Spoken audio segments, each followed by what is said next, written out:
வணக்கம் ராதிகா. சிவகங்கை மாவட்டம் திருப்பத்தூர் தாலுகா கீழசெவல்பட்டி அருகே கீழக்காமனூர் கிராமத்தை சேர்ந்தவர் நாகராஜன். அவரது மகன் அஸ்வின் 15 வயசு நிரம்பிய அவர் அருகிலுள்ள பள்ளியில் 10ஆம் வகுப்பு படித்து வருகிறார். நேற்று இரவு அஸ்வின் தனது நண்பர்கள் கணேசன் மற்றும் அரவிந்த் ஆகியோருடன் சேர்ந்து கீழாமணிப்பட்டி கண்மாய் கரையில் மது அருந்தியதாக கூறப்படுகிறது.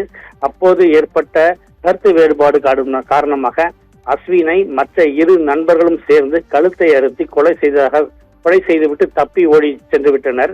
இன்று அதிகாலை கண்மாய் கரையில் இறந்த நிலையில் அஸ்வினை கண்ட கிராம மக்கள் கீழசெவல்பட்டி காவல் நிலையத்திற்கு தகவல் தெரிவித்தனர்.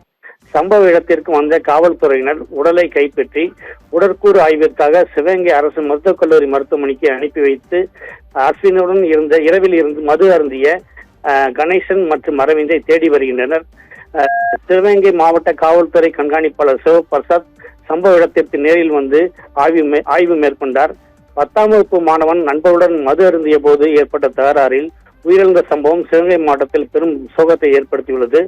புதிதாக தமிழக அரசு டாஸ்மாக் கடைகளை பல்வேறு கட்டுப்பாடுகளும் காவல்துறைக்கு பல்வேறு அதிரடி உத்தரவுகளும் பிறப்பிக்கப்பட்டுள்ள நிலையில் தொடரும் இதுபோன்ற கொலை சம்பவங்கள் தமிழக அரசு இன்னும் கடுமையான நடவடிக்கை எடுக்க வேண்டும் என்பதை சுட்டிக்காட்டுகிறது. ராதிகா,